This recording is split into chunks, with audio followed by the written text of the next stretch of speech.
Good morning dear student, welcome to my YouTube channel. Okay student, तो मैं आज फिर आ गया और नए लेक्चर के साथ। बहुत बच्चों का डाउट था कि सर डांसिंग रेजोनेंस होता क्या है, तो बेटे उसी को मैं एक्सप्लेन करने के लिए आज मैं फिर एक नए लेक्चर आपके सामने लेके आया हूँ। ओके तो बेटे डांसिंग रेजोनेंस क्या होता है बेटे? Sigma bond resonance. ये सुन के बहुत ज़्यादा आपको ऑड लग रहा होगा, बिकॉज आपने सुना होगा कि रेजोनेंस जो होता है बेटे वो पाई बॉन्ड में होता है, बट डांसिंग रेजोनेंस ऐसा रेजोनेंस है बेटे जो सिग्मा बॉन्ड में हो जाता है।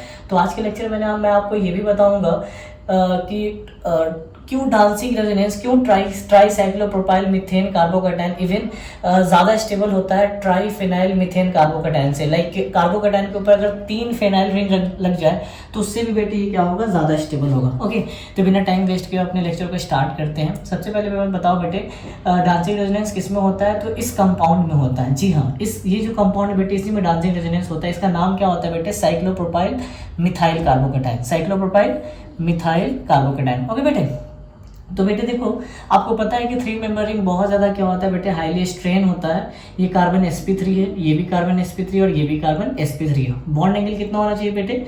109 डिग्री 28 मिनट। बट आप जानते हो कि ये ट्राइंगल है तो एक्चुअली इसका एंगल क्या है बेटे? 60 डिग्री है। तो ये बहुत ज़्यादा बेटे क्या है, हाईली स्ट्रेन है। ओके तो और बेटे ये जो कार्बन देखोगे आप इसको देखोगे तो बेटे ये कुछ इस तरह से होगा। यहाँ पे अब देखो बेटे ये कुछ इस तरह से है। यहाँ पे बेटे क्या है? CH2 और ये क्या है बेटे? प्लस है।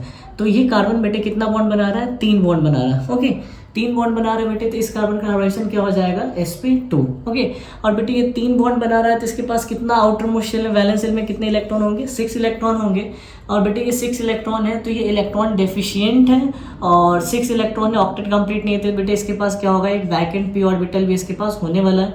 और बेटे इसी वैकेंट पी ऑर्बिटल की वजह से यहाँ पे क्या हो जाता है? Dancing resonance.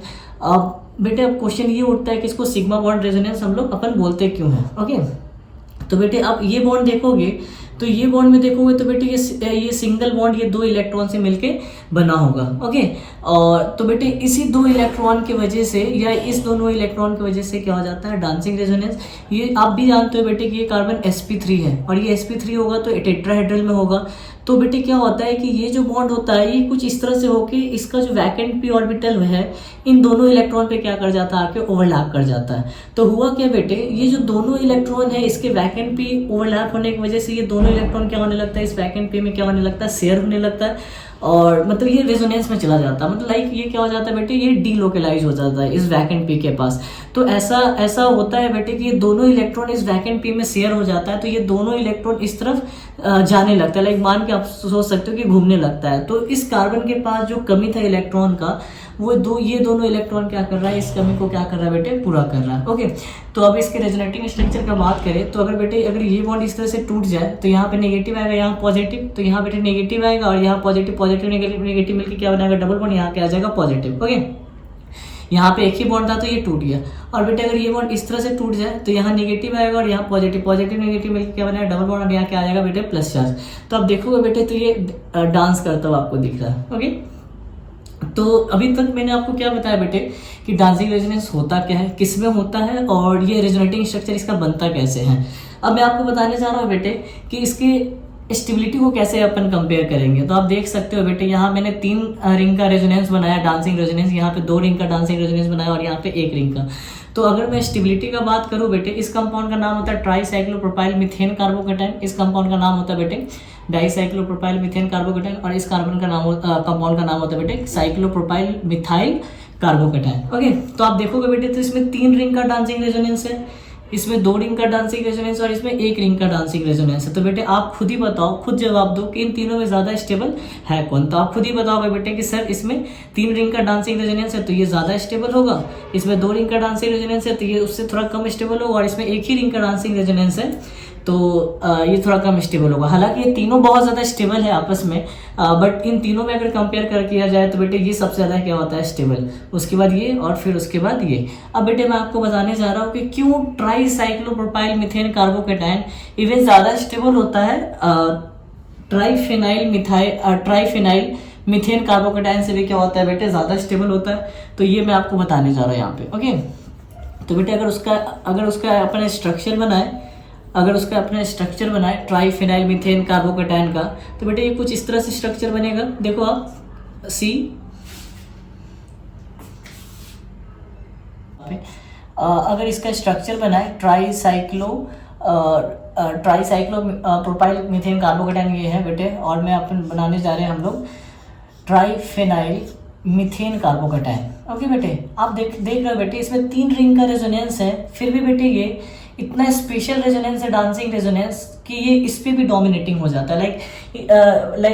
ये कंपाउंड इससे भी क्या होता है बेटे, ज़्यादा क्या होता है, स्टेबल होता है। तो आप देख सकते हो बेटे कि डांसिंग रेजोनेंस कितना इंपॉर्टेंट और कितना ज़्यादा स्टेबल है। इवन 3 रिंग के रेजोनेंस से भी क्या हो गया बेटे, ज़्यादा स्टेबल हो गया। ओके, तो बेटे और भी कुछ कंपाउंड है जो मतलब ये कंपाउंड ज़्यादा स्टेबल होता है, डांसिंग रेजोनेंस क्या होता है, ज़्यादा स्टेबल होता है। आप नोट कर ले इसको। ओके, तो बेटे एक और कंपाउंड है, आपने सुना होगा, बहुत इंपॉर्टेंट कंपाउंड, प्रोपाइलियम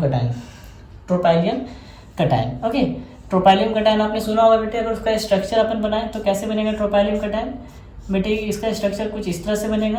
ओके, तो बेटे ये कार्बोकेटाइन इवन क्या होता है बेटे, ट्रोपाइलियम कटायन से भी क्या होता है, ज़्यादा स्टेबल। आप जानते हो ट्रोपाइलियम कटायन में कितने पाई इलेक्ट्रॉन होते हैं, 6 पाई इलेक्ट्रॉन, और ये कंपाउंड एरोमेटिक होता है। ओके, तो बेटे ये कार्बोकेटाइन इससे भी ज़्यादा स्टेबल होता है। तो आप देख सकते हो कि डांसिंग रेजोनेंस कितना ज़्यादा स्टेबल है, और कितना ज़्यादा स्टेबल है कि ये एरोमेटिक रिंग से भी क्या है बेटे, ज़्यादा स्टेबल है। ओके, तो ये तो रहा बेटे स्टेबिलिटी का बात। अब मैं आपको बताने जा रहा हूँ कि आपने सुना होगा कि अगर रिंग के बाहर अगर पॉजिटिव चार्ज है तो रिंग एक्सपेंशन होता है। रिंग एक्सपेंशन का नाम सुना होगा बेटे, छोटे रिंग बड़े रिंग में क्या होता है, कन्वर्ट होता है। ओके, लेकिन आप बेटे देखोगे यहाँ पे 3 मेंबर रिंग के बाहर पॉजिटिव चार्ज है, फिर भी यहाँ पे रिंग एक्सपेंशन नहीं हो पाता, बिकॉज बेटे ये साइक्लोप्रोपाइल मिथाइल कार्बोकेटाइन है, और ये बहुत स्पेशल कार्बोकेटाइन है क्योंकि इसमें डांसिंग रेजोनेंस होता है, सिग्मा बॉन्ड रेजोनेंस होता है। दैट्स वाई बेटे ये बहुत ज़्यादा स्टेबल होता है, और ये बहुत ज़्यादा स्टेबल होने की वजह से बेटे ये 3 मेंबर का रिंग बेटे ये रिंग एक्सपेंशन भी नहीं करता, ये रिंग एक्सपेंशन भी नहीं करता, और ये इस तरह के कार्बोकेटाइन में ये कन्वर्ट नहीं होता है। ओके, ये 3 मेंबर का रिंग एक्सपेंशन नहीं करेगा, और ये इस तरह के कंपाउंड में कन्वर्ट नहीं होगा। आप समझ पा रहे हो मैं क्या बता रहा हूँ बेटे। तो आप देख सकते हो बेटे कि डांसिंग रेजोनेंस कितना ज़्यादा इंपॉर्टेंट है। तो बेटे होपफुली डांसिंग रेजोनेंस से रिलेटेड डाउट जो होगा आपके मन में वो क्लियर हो गया होगा बेटे। अगर आपको ये वीडियो अच्छा लगा तो प्लीज़ इस वीडियो को लाइक करो, चैनल को सब्सक्राइब करो, और जितना ज़्यादा हो सके बेटे शेयर करो। Okay, thank you so much.